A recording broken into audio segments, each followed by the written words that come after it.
Hello there again. Welcome to my English YouTube channel. This is Dr. Moafi, a PhD in Applied Linguistics.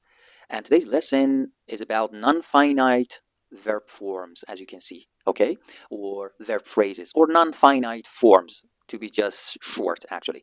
Well, as intimidating and scary it may sound, it's not really, scary. I mean, it's not very complicated and hard to learn.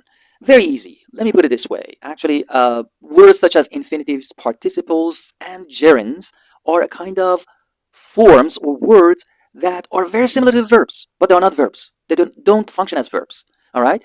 Uh, well, by verbs, I mean the main verbs of the sentence. All right, and they can appear in any part of the sentence except the position of the main verbs. All right, except the position of the main verbs.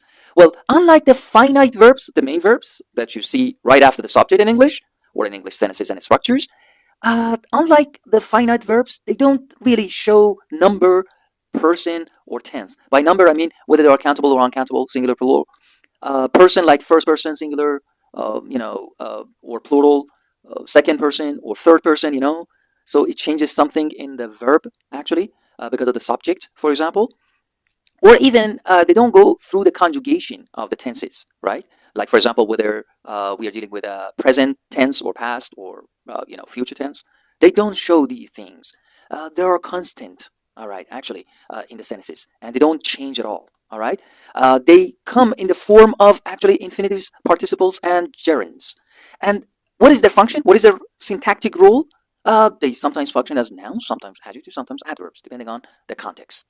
Let's go through each one of them one by one. Look, the first one uh, is about infinitives. It's called infinitives, and it comes in two forms. Whether we are talking about the base form of the verb with to or without to.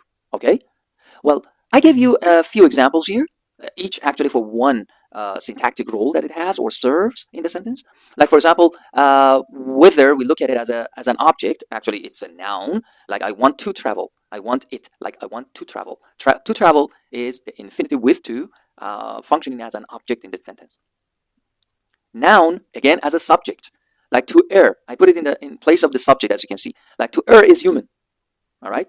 Humans make mistakes. So to err is human. To err, this infinitive, in fact, functions as a subject. What about adjectives? Well, I need a book to read. A book to read. A book to read. To read here functions as an adjective for the book. All right?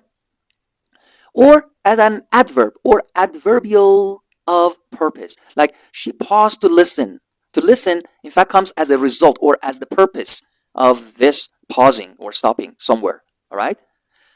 And last, we can use any infinitives as a kind of complement, like after the, for example, the auxiliary verb is, to be, right? Like, his goal is to win, right? To win, in fact, is an infinitive functioning as a complement. But we can also use the infinitive without to. In other words, a bare base form, all right, of the verb. Bare verb, actually. Like, let me go. Go is used without to, as you can see. It's an infinitive. The only difference is that the part under A has to, but here it doesn't have to, as you can see. Or I'll make you talk. Talk without to. Infinitive without to. Okay? Anyway, we call them infinitives, whether they come with to or without to. Now we come to the second item, which we call participle. All right? Participles. They also, just like infinitives, they come under two branches or subcategories, as you can see. All right? Well, either we are dealing with the present participles or past participles. All right, present, past. In the present form, we have the base form plus ing. But in the past form, it's the third form of the verb, as you can see. Like, usually it has ed, all right, after the regular verbs, like walked, studied. Or it is the third form of the verb, which we usually call the pp, or past participle form of the verb, under irregular forms, like irregular verbs. Like, for example, go, went, gone, do, or does, did, done. Gone and done are the third forms, all right, the past participle forms. All right, or past participles.